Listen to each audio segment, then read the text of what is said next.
আসসালামু আলাইকুম। গত বছর যখন ডক্টর মোহাম্মদ ইউনূসের আমল চলছিল, তখন হঠাৎ একটা খবর থেকে দেখতে পেলাম যে ভারতের কোনো এক পূজা মণ্ডলে ও শরীর চেহারার মধ্যে ডক্টর ইউনূসের ছবি, ডক্টর ইউনূসের চেহারা আঁকা, ডক্টর ইউনূসের চেহারা বানানো।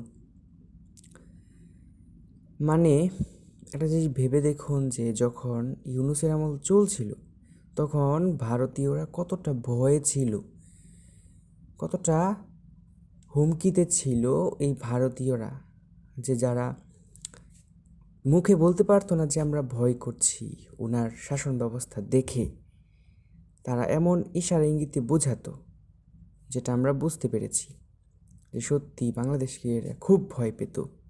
তারা বিভিন্ন ইঙ্গিতে দেখিয়েছে, যেমন ওই অসুরের চেহারা দিয়ে বানানো, যেটা সরাসরি প্রেফার করছে যে বাংলাদেশকে ওনারা ভয় পাচ্ছে।